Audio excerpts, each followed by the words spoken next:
ನಮಸ್ಕಾರ. ವಶಿಷ್ಠ ಉದಂತ ಸುದ್ದಿವಾಹಿನಿಗೆ ಸ್ವಾಗತ.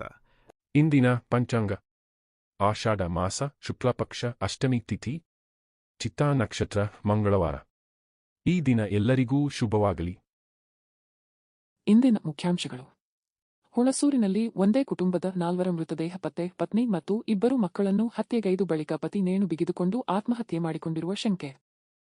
ಚರಂಡಿ ಸ್ವಚ್ಛಗೊಳಿಸಿ ಬಳಿಕ ಮುಚ್ಚದೆ ಬಿಟ್ಟಿದ್ದರಿಂದ ರಾತ್ರಿ ವೇಳೆ 6 ಅಡಿ ಚರಂಡಿಗೆ ಬಿದ್ದ ಬಿಜೆಪಿ ನಾಯಕ ಗಂಭೀರ ಗಾಯ. 6 ತಿಂಗಳು ನಡೆಯಲು ಸಾಧ್ಯವಿಲ್ಲ ಎಂದ ವೈದ್ಯರು. ಅಧಿಕಾರಿಗಳ ನಿರ್ಲಕ್ಷ್ಯದ ವಿರುದ್ಧ ದೂರು. ಫುಟ್ಪಾತ್ ತೆರವಿಗೆ ಭಾರೀ ವಿರೋಧ. ಬೆಂಗಳೂರಿನ ಶಿವಾಜಿನಗರದಲ್ಲಿ ಒತ್ತುವರಿ ತೆರವು ವೇಳೆ ಅಧಿಕಾರಿಗಳ ಮೇಲೆ ಅಪರಿಚಿತ ಗ್ಯಾಂಗ್ನಿಂದ ಹಲ್ಲೆ. ದಾಳಿ ಬಳಿಕವೂ ನಿಲ್ಲದ ತೆರವು ಕಾರ್ಯಾಚರಣೆ. ಪೊಲೀಸರ ಬಿಗಿ ಭದ್ರತೆ. ಈಗ ಮೈಸೂರಿನ ಪ್ರಮುಖ ಸುದ್ದಿಗಳು.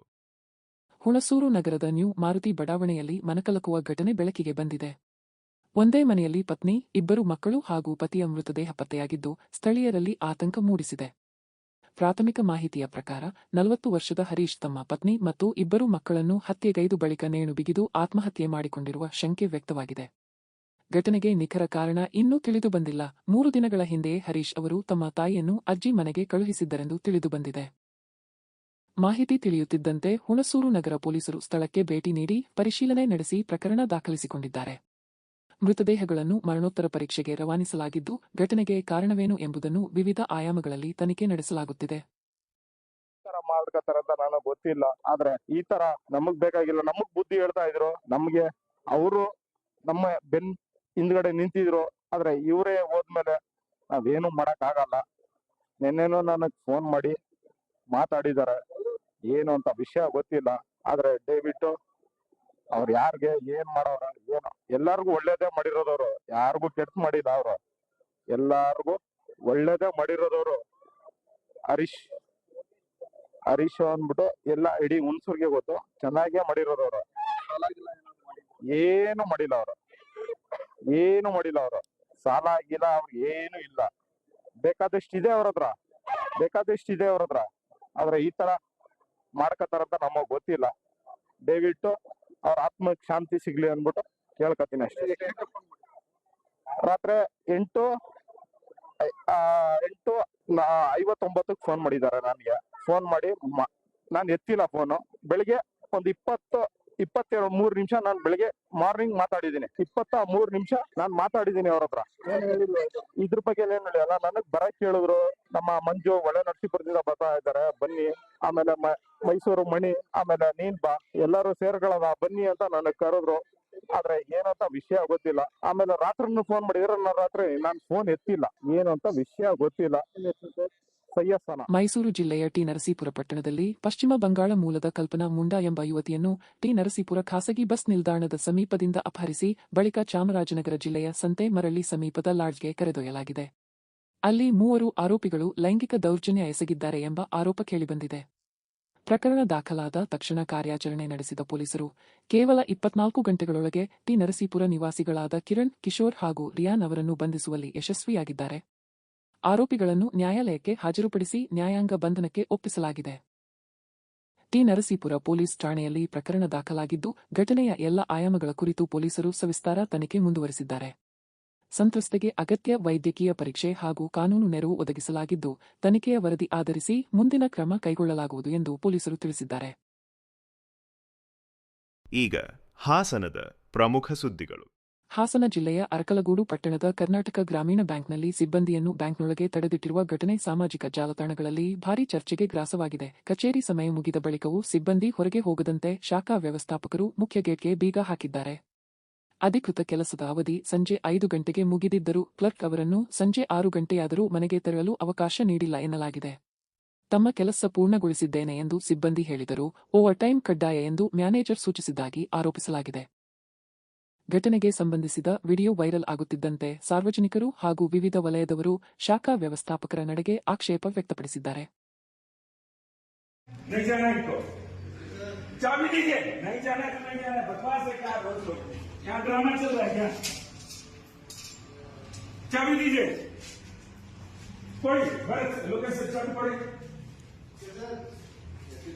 नहीं सर, ये रोज रोज का क्या है यहाँ? काम खत्म करो तो जाओगे।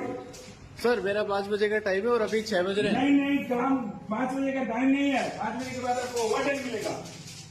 टाइम कहीं नहीं है, ओवर टाइम जरूरी नहीं है सर करना। कंपलसरी है। मैंने मेरा काम कंप्लीट कर दिया। कंपलसरी है। कहाँ लिखा हुआ है सर? सर्कुलर करो, कौन सा वाला सर्कुलर खोलो? वही जो सर्कुलर आप बोल रहे हो। आपने 5 बार लिखा, उसमें साफ साफ लिखा हुआ 5 बजे के बाद जा सकता है सीए से। मैंने मेरा काम कंप्लीट कर दिया। CKY जो भी ईओडी वैलिडेशन आ रहा था पूरा कंप्लीट हुआ है। ठीक है ना, आप लॉक लगाइए, उसके बाद देखते हैं। लगाइए।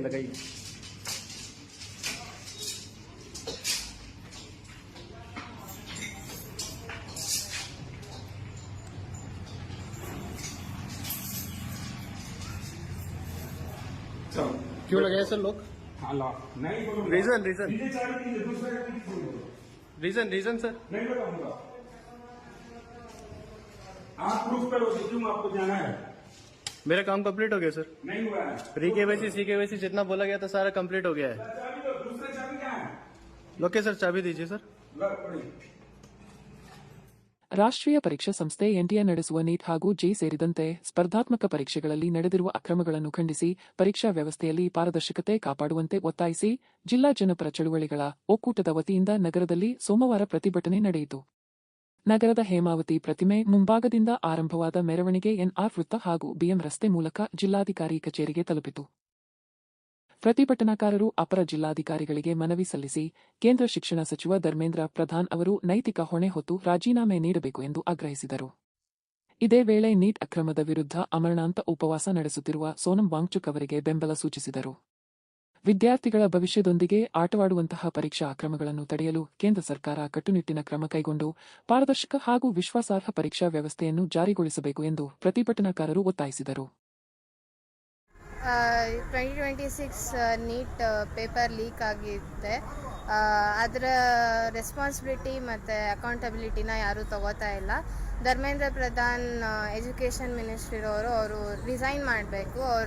ಅವ್ರ ತಪ್ಪನ್ನು ಒಪ್ಕೊಂಡು ಅದನ್ನು ಸರಿ ಮಾಡೋದು, ಅಥವಾ ಅವ್ರಿಗಾಗಲ್ಲ ಅಂದರೆ ಅದನ್ನ ರಿಸೈನ್ ಮಾಡಬೇಕು ಪೋಸ್ಟನ್ನು. ಅವರೊಂದು ಮಾರಲ್ ರೆಸ್ಪಾನ್ಸಿಬಿಲಿಟಿ ತೊಗೋಬೇಕು. ಮತ್ತು ಈ ನೀಟ್ ಪೇಪರ್ ಲೀಕ್ ಆಗೋದು ಅಥವಾ ಬೇರೆ ಏನೇನೆಲ್ಲ ಸಮಸ್ಯೆ ಎಲ್ಲ ಇದೆಲ್ಲ ಅದು ಒಂದು ಸಿಂಪ್ಟಮ್ ರೀತಿ. ಮೇನ್ ಸ್ಟ್ರಕ್ಚರಲ್ಲೇ ಪ್ರಾಬ್ಲಮ್ ಇದೆ. ಅದೊಂದು ಈ ಕ್ಯಾಪಿಟಲಿಸಮ್ ಇಂದ ಬರೋ ಅಂಥ ಅದೊಂದು ಸಿಂಪ್ಟಮ್ ಅಷ್ಟೇ. ಎಲ್ಲ ಏನೇನೆಲ್ಲ ನಡೀತಾ ಇದೆಯೋ ಎಲ್ಲ ಕೆಲಸಗಳು ಪ್ರಾಫಿಟ್ ಓರಿಯೆಂಟೆಡ್ ಆದಾಗ ಹೀಗಾಗುತ್ತೆ. ಸೋನಂ ವಾಂಗ್ಚುಕ್ನವರು 20 ದಿನಗಳಿಂದ ಉಪವಾಸ ಮಾಡ್ತಾ ಇದ್ದಾರೆ. ಅವ್ರ ಜೊತೆ ಇನ್ನೂ ತುಂಬ ಸ್ಟೂಡೆಂಟ್ ಆರ್ಗನೈಸೇಷನ್ ಲೀಡರ್ಸ್ ಕೂಡ ಉಪವಾಸ ಮಾಡ್ತಾ ಇದ್ದಾರೆ. ಉಪವಾಸ 1-2 ದಿನ ಇರೋದೇನೆ ಕಷ್ಟ, ಅಷ್ಟು ದಿನಗಳಿಂದ ಮಾಡ್ತಿದ್ದಾರೆ. ಅವರು BP, ಬ್ಲಡ್ ಪ್ರೆಷರ್ ಕೌಂಟು ಮತ್ತು ಗ್ಲೂಕೋಸ್ ಇಂಡೆಕ್ಸ್ ಎಲ್ಲವೂ ಕಮ್ಮಿ ಆಗಿದ್ರೂ ಯಾವುದೇ ರೆಸ್ಪಾನ್ಸ್ ಗೌರ್ಮೆಂಟ್ ಮಾಡ್ತಾ ಇಲ್ಲ. ಇದೊಂದು ಕ್ರೌರ್ಯ. ಇದರಿಂದ ಗೊತ್ತಾಗೋದು ನಮ್ಮ ಡೆಮೋಕ್ರಸಿ ಎಷ್ಟು ಹಾಳಾಗಿದೆ ಅಂತ. ಒಂದು ಸ್ಟೂಡೆಂಟ್ ಪ್ರೊಟೆಸ್ಟಿಗೆ ಅವರು ಸಪೋರ್ಟ್ ಮಾಡೋಕ್ಕಾಗಲ್ಲ ಅಥವಾ ಅದಕ್ಕೊಂದು ರೆಸ್ಪಾನ್ಸ್ ಮಾಡೋಕ್ಕಾಗಲ್ಲ. ಪ್ರೊಟೆಸ್ಟನ್ನು ತಡೀತಾರೆ, ಅದು ಪೀಸ್ಫುಲ್ ಪ್ರೊಟೆಸ್ಟನ್ನು ತಡೀತಾರೆ ಅಂದರೆ ಡೆಮೋಕ್ರಸಿಯಿಂದ ಇದು ಅಥಾರಿಟೇರಿಯನ್ ಕಡೆ ಹೋಗ್ತಾ ಇದೆ ಅಂತ ಅರ್ಥ. ಅಹರ್ನಿಶಿ. ಈಗ ಚಿಕ್ಕಮಗಳೂರಿನ ಪ್ರಮುಖ ಸುದ್ದಿಗಳು. ಮೂಡಿಗೆರೆ ತಾಲೂಕಿನ ಮೂಲರಹಳ್ಳಿಯಲ್ಲಿ ಮಧ್ಯರಾತ್ರಿ ಒಂಟಿ ಸಲಗ ಪ್ರತ್ಯಕ್ಷವಾಗಿದ್ದು ಗ್ರಾಮಸ್ಥರಲ್ಲಿ ಆತಂಕ ಮೂಡಿಸಿದೆ. ಗ್ರಾಮದ ಮುಖ್ಯ ರಸ್ತೆ ಸೇರಿದಂತೆ ಹಲವು ಪ್ರದೇಶಗಳಲ್ಲಿ ಕಾಡಾನೆ ನಿರ್ಭಯವಾಗಿ ಸಂಚರಿಸಿರುವ ದೃಶ್ಯ ಸಿಸಿಟಿವಿಯಲ್ಲಿ ಸೆರೆಗೊಂಡಿದೆ. ಕೆಲಕಾಲ ರಸ್ತೆ ಮಧ್ಯೆ ಗಾಂಭೀರ್ಯದಿಂದ ನಿಂತಿದ್ದ ಸಲಗ ಬಳಿಕ ನಿಧಾನವಾಗಿ ಅಲ್ಲಿಂದ ತೆರಳಿದೆ. ರಾತ್ರಿ ವೇಳೆ ಕಾಡಾನೆ ಗ್ರಾಮಕ್ಕೆ ಆಗಮಿಸುತ್ತಿರುವುದರಿಂದ ಸಾರ್ವಜನಿಕರು ಎಚ್ಚರಿಕೆಯಿಂದ ಇರಬೇಕೆಂದು ಅರಣ್ಯ ಇಲಾಖೆ ಸೂಚಿಸಿದೆ. ಕಾಡಾನೆಗಳ ಹಾವಳಿ ನಿಯಂತ್ರಿಸಲು ಅಗತ್ಯ ಕ್ರಮ ಕೈಗೊಳ್ಳುವಂತೆ ಗ್ರಾಮಸ್ಥರು ಅಧಿಕಾರಿಗಳಿಗೆ ಮನವಿ ಮಾಡಿದ್ದಾರೆ. ಬಡವರ ಬ್ಯಾಂಕ್ ಖಾತೆಗಳನ್ನು ದುರುಪಯೋಗಪಡಿಸಿಕೊಂಡು ವಂಚನೆ ನಡೆಸಿರುವ ಆರೋಪದ ಪ್ರಕರಣಕ್ಕೆ ಸಂಬಂಧಿಸಿದಂತೆ ಸಂಪೂರ್ಣ ತನಿಖೆ ನಡೆಸಿ ಅಕ್ರಮದ ಕಿಂಗ್ ಪಿನ್ಗಳನ್ನು ಬಂಧಿಸಬೇಕು ಎಂದು ಚಿಕ್ಕಮಗಳೂರು ಶಾಸಕ ತಮ್ಮಯ್ಯ ಆಗ್ರಹಿಸಿದ್ದಾರೆ. ಪ್ರಕರಣದ ಕುರಿತು ಜಿಲ್ಲಾ ಎಸ್ಪಿ ದೂರು ನೀಡಿರುವುದಾಗಿ ಅವರು ತಿಳಿಸಿದರು. ಪ್ರಾಥಮಿಕ ತನಿಖೆಯಲ್ಲಿ 4 ಬಂಧಿಸಿರುವ ಪೊಲೀಸರ ಕಾರ್ಯವನ್ನು ಸ್ವಾಗತಿಸಿದ ಅವರು, ಬಂಧಿತರಿಂದ ವಿಚಾರಣೆ ನಡೆಸಿದರೆ ನಿಜವಾದ ಸೂತ್ರಧಾರರು ಯಾರು ಎಂಬುದು ಬಹಿರಂಗವಾಗಲಿದೆ ಎಂದು ಹೇಳಿದರು. ಚಿಕ್ಕಮಗಳೂರು, ಶಿವಮೊಗ್ಗ ಸೇರಿದಂತೆ ಎಲ್ಲೆಡೆ ಈ ಜಾಲದ ಸಂಪರ್ಕವಿದ್ದರೂ ಯಾರೇ ಪ್ರಭಾವಿಗಳಾಗಿದ್ದರೂ ಕಾನೂನಿನ ಮುಂದೆ ಕ್ರಮ ಕೈಗೊಳ್ಳಬೇಕು ಎಂದು ಒತ್ತಾಯಿಸಿದರು. ಮಟ್ಕಾ ಹಾಗೂ ಲಾಟರಿ ದಂಧೆಗೆ ಯಾವುದೇ ರೀತಿಯ ಪ್ರೋತ್ಸಾಹ ಸಿಗಬಾರದು ಎಂದು ಹೇಳಿದರು. ಅವರು ಶಿವಮೊಗ್ಗದಲ್ಲಿ ಬಡವರ ಖಾತೆಗೆ ಹಣ ಹಾಕಿ ಹಣ ಖಾತೆಯಿಂದ ಬಿಡಿಸ್ಕೊಂಡಿರೋದನ್ನ ನನಗೆ ಮಾಹಿತಿ ಬಂದಿದೆ. ಅದ್ರ ಬಗ್ಗೆ ಈಗಾಗಲೇ 4 ಜನನ ಬಂಧಿಸಿದ್ದಾರೆ, ತನಿಖೆ ನಡೀತಾ ಇದೆ. ನಾನು 4 ದಿನ ಊರಲ್ಲಿರಲಿಲ್ಲ, ಡೆಲ್ಲಿ ಪ್ರವಾಸದಲ್ಲಿದ್ದೆ. ಅಲ್ಲಿಂದನೇ ಪೊಲೀಸ್ ಮುಖ್ಯಾಧಿಕಾರಿಗೆ ಫೋನ್ ಮಾಡಿ ಇದನ್ನ ಆದಷ್ಟು ಬೇಗ ತನಿಖೆ ಮಾಡಿ ಸಂಬಂಧಪಟ್ಟವ್ರನ್ನ ಬಂಧಿಸಬೇಕು ಆರೋಪಿಗಳನ್ನ ಅಂತ ಹೇಳಿದ್ವಿ. ಈಗಾಗಲೇ ಪ್ರಾಥಮಿಕ ತನಿಖೆ ಮಾಡಿ 4 ಜನನ ಬಂಧಿಸಿದ್ದಾರೆ. ಆದ್ರೆ ಆ 4 ಜನ ಬಂಧಿಸಿದ್ರೆ ಸಾಲದು, ಅವ್ರನ್ನ ಬಾಯಿ ಬಿಡಿಸಿದ್ರೆ ನಿಜವಾದ ಆರೋಪಿಗಳು, ನಿಜವಾದ ಕಿಂಗ್ ಪಿನ್ಗಳು ಯಾರು ಅಂತ ಗೊತ್ತಾಗ್ತಾರೆ. ಬಹುಶಃ ಚಿಕ್ಕಮಗಳೂರು, ಶಿವಮೊಗ್ಗದಲ್ಲಿ ಮಾಡಿರೋರು ಯಾರಿಂದ ಯಾರಿದ್ರಿ, ಅವ್ರು ಯಾರೇ ಇರಲಿ, ಎಷ್ಟೇ ದೊಡ್ಡ ವ್ಯಕ್ತಿ ಆಗಿರಲಿ, ಅವ್ರನ್ನ ಬಂಧಿಸಿ ಅವ್ರ ಮೇಲೆ ಕಾನೂನು ರೀತಿ ಕ್ರಮ ಕೈಗೊಳ್ಳಬೇಕು. ಆಮೇಲೆ ಹಣ ಮಟ್ಗೋಲ್ ಹಾಕೊಬೇಕು, ಬಡವರಿಗೆ ಯಾವುದೇ ತೊಂದರೆ ಆಗಬಾರ್ದು ಅನ್ನೋ ಒಂದು ಒತ್ತಾಯವನ್ನ ಮಾಡಿದ್ದೀನಿ. ನಮಗೆ ಕರ್ನಾಟಕ ಪೊಲೀಸ್ ಮೇಲೆ ಅಪಾರವಾದ ನಂಬಿಕೆ ಇದೆ. ತನಿಖೆ ಮಾಡಿದ್ರೆ ನೋಡಿ, ಇದು ವಿಷಯ ಗೊತ್ತಾಗಿ 24 ಗಂಟೆ 4 ಜನ ಬಂಧಿಸಿದಾರೆ. ಈಗ ಅವ್ರು 4 ಜನ ಬಾಯಿ ಬಿಡಿಸಿದ್ರೆ ಇನ್ನೂ ಯಾರ್ಯಾರು ಅಂತ ಗೊತ್ತಾಗ್ತದೆ. ಅದನ್ನ ಮಾಡಬೇಕು ಅನ್ನೋ ಒತ್ತಾಯವನ್ನ ನಾನು ಮಾಡ್ತೇನೆ. ಈಗ ರಾಜ್ಯ ಮತ್ತು ರಾಷ್ಟ್ರೀಯ ಸುದ್ದಿಗಳು. ಬೆಂಗಳೂರಿನಲ್ಲಿ ಚರಂಡಿಗೆ ಬಿದ್ದು ಬಿಜೆಪಿ ಹಾಲು ಪ್ರಕೋಷ್ಠದ ರಾಜ್ಯ ಸಂಚಾಲಕ ಹಾಗೂ ಕರಕುಶಲ ನಿಗಮದ ಮಾಜಿ ಅಧ್ಯಕ್ಷ ರಾಘವೇಂದ್ರ ಶೆಟ್ಟಿ ಗಂಭೀರವಾಗಿ ಗಾಯಗೊಂಡಿದ್ದಾರೆ. ಚರಂಡಿ ಸ್ವಚ್ಛಗೊಳಿಸಿದ ಬಳಿಕ ಅದನ್ನು ಮುಚ್ಚದೆ ಬ್ಯಾರಿಕೇಡ್ ಅಳವಡಿಸದೇ ಬಿಟ್ಟಿದ್ದರಿಂದ ರಾತ್ರಿ ವೇಳೆ ಸುಮಾರು 6 ಅಡಿ ಆಳದ ಗುಂಡಿಗೆ ಬಿದ್ದಿರುವುದಾಗಿ ಅವರು ಆರೋಪಿಸಿದ್ದಾರೆ. ಘಟನೆಯಲ್ಲಿ 2 ಕಾಲುಗಳಿಗೆ ಮುರಿತವಾಗಿದ್ದು ಸ್ಪರ್ಶ ಆಸ್ಪತ್ರೆಯಲ್ಲಿ ಚಿಕಿತ್ಸೆ ಪಡೆಯುತ್ತಿದ್ದಾರೆ. ಕನಿಷ್ಠ 6 ತಿಂಗಳು ನಡೆಯಲು ಸಾಧ್ಯವಿಲ್ಲ ಎಂದು ವೈದ್ಯರು ತಿಳಿಸಿರುವುದಾಗಿ ಹೇಳಿದ್ದಾರೆ. ಈ ಸಂಬಂಧ ಬೆಂಗಳೂರು ಉಸ್ತುವಾರಿ ಸಚಿವ ಕೃಷ್ಣ ಬೈರೇಗೌಡ, ಶಾಸಕ ಬೈರತಿ ಸುರೇಶ್, ಜಿಬಿಯ ಕಮಿಷನರ್ ಹಾಗೂ ಸಂಬಂಧಪಟ್ಟ ಅಧಿಕಾರಿಗಳ ವಿರುದ್ಧ ಪೊಲೀಸ್ ಠಾಣೆಗೆ ದೂರು ನೀಡಿದ್ದು ಇನ್ನೂ ಎಫ್ಐಆರ್ ದಾಖಲಾಗಿಲ್ಲ ಎಂದು ಆರೋಪಿಸಿದ್ದಾರೆ.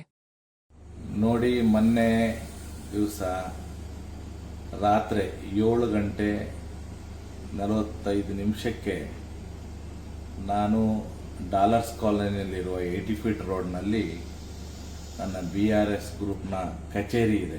ಸುಮಾರು 5 ವರ್ಷದಿಂದ ಆ ಫುಟ್ಪಾತ್ನಲ್ಲಿ ನಾನು ನಡೆದಾಡುವಂಥ ಜಾಗ. ಮೊನ್ನೆ ರಾತ್ರಿ ನಾನು ಕಾರನ್ನು ಇಳಿದು, ಹಿಂಭಾಗ ಸೀಟಿಂದ ಇಳಿದು 1.5 ಮೀಟರ್ ಅಷ್ಟು ನಡ್ಕೊಂಡು ಬಂದೆ. ನಡ್ಕೊಂಡು ಬಂದಾಗ ಅಲ್ಲಿ GBA ಕಾರ್ಯವನ್ನು ಮಾಡಲಿಕ್ಕೆ ಅವರು ಚರಂಡಿಯನ್ನು ಓಪನ್ ಮಾಡಿ ಇಟ್ಟಿದ್ರು. ನನಗೆ ಗೊತ್ತಿಲ್ಲ, ಬೆಳಗಿನ ಜಾವ ಅವ್ರು 4 ಗಂಟೆಗೆ ಓಪನ್ ಮಾಡಿದ್ರಂತೆ. ಕ್ಲೀನ್ ಮಾಡಿ ಆದಮೇಲೆ ಅವರು ಅದನ್ನು ಕ್ಲೋಸ್ ಮಾಡಲಿಲ್ಲ. ನಾನು ಎಂದಿನಂತೆ ನಡ್ಕೊಂಬರ್ತಿದ್ದೆ. ಅಲ್ಲಿ ಆ ಜಾಗದಲ್ಲಿ ಕಾಫಿ ಡೇ ಇದೆ, ಕಾಫಿ ಡೇ ಪಕ್ಕದಲ್ಲಿರುವ ಜಾಗದಲ್ಲಿ ಯಾವುದೇ ಲೈಟ್ ಇರಲಿಲ್ಲ. ನಾನು ಸೀದಾ ನಡ್ಕೊಂಡು ಬಂದು 6 ಅಡಿ ಗುಂಡಿಗೆ ನಾನು ಸಂಪೂರ್ಣ ಬಿದ್ದುಬಿಟ್ಟೆ. ಬಿದ್ದ ತಕ್ಷಣ ನನಗೆ ಟಕ್ ಟಕ್ ಅಂತ 2 ಸೌಂಡ್ ಬಂತು. ಏನಾಯ್ತು ಅಂತ ಗೊತ್ತಿಲ್ಲ. ತಕ್ಷಣಕ್ಕೆ ಅಲ್ಲಿರುವ ಒಂದಷ್ಟು ಜನ ನನ್ನ ಪರಿಚಯಸ್ಥರು ಅವರೆಲ್ಲ ಬಂದು ನನ್ನನ್ನು ಎತ್ತಿದ್ರು. ಆವಾಗ 2 ಸೈಡ್ ಮೂಳೆ ಟಕ್ ಟಕ್ ಅಂತ ಸೌಂಡ್ ಬಂತು. ಎತ್ತಿದ ತಕ್ಷಣ ಕಾಲು ಈ ಥರ ಅಲುಗಾಡ್ತಾ ಇತ್ತು. ನಾನು ಅಂದ್ಕೊಂಡೆ ಏನೋ ಆಗಿದೆ ಅಂತ. ತಕ್ಷಣ ರಾಮಯ್ಯ ಹಾಸ್ಪಿಟಲ್ಗೆ ನನ್ನನ್ನು ಕರ್ಕೊಂಡು ಹೋದರು. ಆಮೇಲೆ ಅಲ್ಲೂ ಕೂಡ ಕ್ರಿಟಿಕಲ್ ಅನ್ನೋ ಕಾರಣಕ್ಕೆ ಪುನಃ ಮತ್ತೆ ಅಲ್ಲಿಂದ ರಾತ್ರಿ 1:30 ಗಂಟೆ ರಾತ್ರಿಗೆ ಸ್ಪರ್ಶ ಹಾಸ್ಪಿಟಲ್, ಇನ್ಫೆಂಟ್ರಿ ರೋಡ್, ಇಲ್ಲಿ ಕರ್ಕೊಂಡು ಬಂದು ನನಗೆ ಇದು ಮಾಡಿದ್ರು. ಬೆಂಗಳೂರು ಶಿವಾಜಿನಗರ ಬಸ್ ನಿಲ್ದಾಣದ ಸುತ್ತಮುತ್ತ ಫುಟ್ಪಾತ್ ಒತ್ತುವರಿ ತೆರವು ಕಾರ್ಯಾಚರಣೆ ವೇಳೆ ಅಧಿಕಾರಿಗಳ ಮೇಲೆ ಅಪರಿಚಿತರ ಗುಂಪಿನಿಂದ ಹಲ್ಲೆ ನಡೆದಿರುವ ಘಟನೆ ನಡೆದಿದೆ. ಒತ್ತುವರಿ ತೆರವುಗೊಳಿಸುತ್ತಿದ್ದುದನ್ನು ಪ್ರಶ್ನಿಸಿದ ಕೆಲವರು ಏಕಾಏಕಿ ಅಧಿಕಾರಿಗಳ ಮೇಲೆ ದಾಳಿ ನಡೆಸಿದ್ದಾರೆ ಎನ್ನಲಾಗಿದೆ. ಘಟನೆಯ ಬಳಿಕ ಸ್ಥಳದಲ್ಲಿ ಉದ್ವಿಗ್ನ ವಾತಾವರಣ ನಿರ್ಮಾಣವಾಗಿದ್ದು ಪೊಲೀಸರು ಪರಿಸ್ಥಿತಿಯನ್ನು ನಿಯಂತ್ರಣಕ್ಕೆ ತಂದರು. ಹಲ್ಲೆ ನಡೆದಿದ್ದರೂ ಕಾರ್ಯಾಚರಣೆ ಸ್ಥಗಿತಗೊಳಿಸದೆ ಬಿಗಿ ಪೊಲೀಸ್ ಭದ್ರತೆಯ ನಡುವೆ ಅಧಿಕಾರಿಗಳು ಮತ್ತೆ ಒತ್ತುವರಿ ತೆರವು ಕಾರ್ಯ ಮುಂದುವರೆಸಿದರು. ಘಟನೆಗೆ ಸಂಬಂಧಿಸಿದಂತೆ ಪ್ರಕರಣ ದಾಖಲಿಸಿಕೊಂಡಿರುವ ಪೊಲೀಸರು ಆರೋಪಿಗಳ ಪತ್ತೆಗೆ ತನಿಖೆ ನಡೆಸುತ್ತಿದ್ದಾರೆ. ಸಾರ್ವಜನಿಕ ಸ್ಥಳಗಳಲ್ಲಿ ಅಕ್ರಮ ಒತ್ತುವರಿಯನ್ನು ತೆರವುಗೊಳಿಸುವ ಕಾರ್ಯ ಮುಂದುವರಿಯಲಿದೆ ಎಂದು ಅಧಿಕಾರಿಗಳು ತಿಳಿಸಿದ್ದಾರೆ.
ಮತ್ತೊಮ್ಮೆ ಮುಖ್ಯಾಂಶಗಳು. ಹುಣಸೂರಿನಲ್ಲಿ ಒಂದೇ ಕುಟುಂಬದ 4 ಮೃತದೇಹ ಪತ್ತೆ, ಪತ್ನಿ ಮತ್ತು 2 ಮಕ್ಕಳನ್ನು ಹತ್ಯೆಗೈದು ಬಳಿಕ ಪತಿ ನೇಣು ಬಿಗಿದುಕೊಂಡು ಆತ್ಮಹತ್ಯೆ ಮಾಡಿಕೊಂಡಿರುವ ಶಂಕೆ. ಚರಂಡಿ ಸ್ವಚ್ಛಗೊಳಿಸಿ ಬಳಿಕ ಮುಚ್ಚದೆ ಬಿಟ್ಟಿದ್ದರಿಂದ ರಾತ್ರಿ ವೇಳೆ 6 ಅಡಿ ಚರಂಡಿಗೆ ಬಿದ್ದ ಬಿಜೆಪಿ ನಾಯಕ ಗಂಭೀರ ಗಾಯ, 6 ತಿಂಗಳು ನಡೆಯಲು ಸಾಧ್ಯವಿಲ್ಲ ಎಂದ ವೈದ್ಯರು, ಅಧಿಕಾರಿಗಳ ನಿರ್ಲಕ್ಷ್ಯದ ವಿರುದ್ಧ ದೂರು. ಫುಟ್ಪಾತ್ ತೆರವಿಗೆ ಭಾರೀ ವಿರೋಧ. ಬೆಂಗಳೂರಿನ ಶಿವಾಜಿನಗರದಲ್ಲಿ ಒತ್ತುವರಿ ತೆರವು ವೇಳೆ ಅಧಿಕಾರಿಗಳ ಮೇಲೆ ಅಪರಿಚಿತ ಗ್ಯಾಂಗ್ನಿಂದ ಹಲ್ಲೆ, ದಾಳಿ ಬಳಿಕವೂ ನಿಲ್ಲದ ತೆರವು ಕಾರ್ಯಾಚರಣೆ, ಪೊಲೀಸರ ಬಿಗಿ ಭದ್ರತೆ. ಇಲ್ಲಿಗೆ ಇಂದಿನ ವಾರ್ತಾ ಪ್ರಸಾರ ಮುಕ್ತಾಯವಾಯಿತು. ಧನ್ಯವಾದಗಳು. ಈ ದಿನ ಎಲ್ಲರಿಗೂ ಶುಭವಾಗಲಿ.